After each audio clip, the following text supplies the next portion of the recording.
Hello, it's your boy Weenog here, today with another video. The title of the video should be, who do you have to become? So, who do you have to become in order to achieve what you want? Right? Or to get what you want?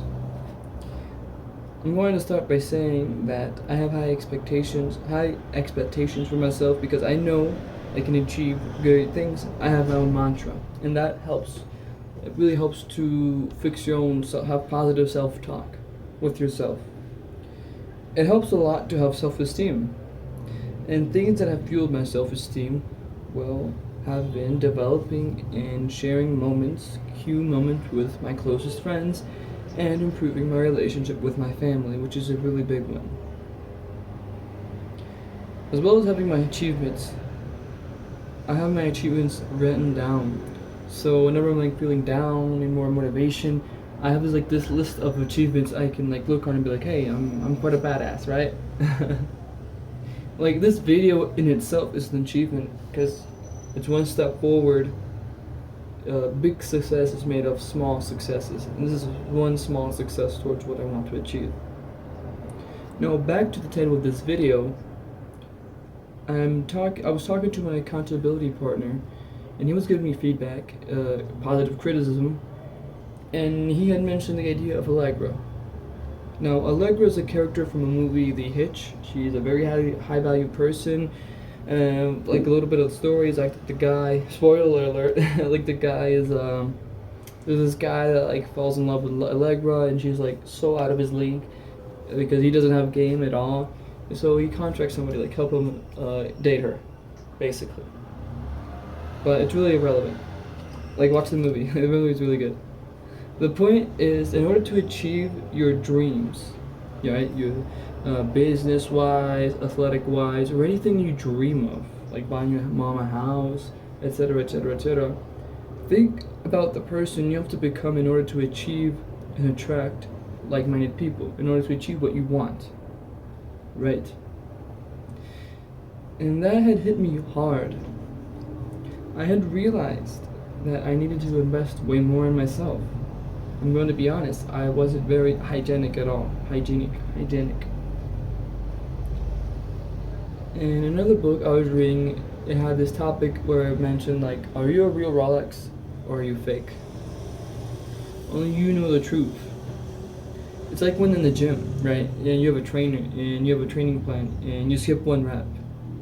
Only you know the difference, and that only you are going to haunt yourself for that one rep. So going back to this topic, a person like Allegra is going to have high standards for whoever she comes across, of course.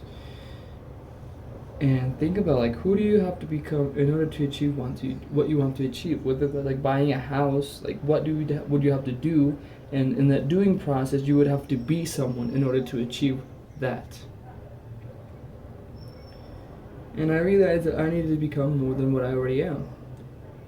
There's a quote that says, money doesn't change people, it just makes them more of what they already were. It makes them more of what they already are. So, another example could be you want to lose weight, or you want to build muscle, or you have athletic goals, like running 10 kilometers. You have to do something, right? But in that doing, you have to become someone. When you train, you're an athlete, right? When you train, not exercise. When you're actually training for a purpose, you're an athlete because you are training for a goal, right? When you run 10 kilometers, you are an athlete. You're athletic. So a goal would be be more athletic. You're being more athletic when you achieve those types of things. When you, for example, take a math exam, you run to pass a exam, think about what you have to study for. You have to become someone. You have to become a student in order to read, in order to study, but you have to become someone in order to achieve that goal. So what I mean is if we want to make 10K a month, you have to think about the person you have to become in order to achieve 10K a month. You have to be someone who is capable of making 10K a month, or you have to be that someone who makes 10K a month. You have to become that person. So if you lose all your money, worst case scenario, you lose it. If you lose everything you've got, all your material possessions, everything, you're still that person who achieved 10K a month. You can still make that again, because they can take away the money, but they can't take away your accomplishments, the people you met, the person you had to become in order to achieve 10K a month. So you can easily make that back, because you already know how to make that. You already lived there. You already know how to do it. So that's the message of today. Nerd Eye out.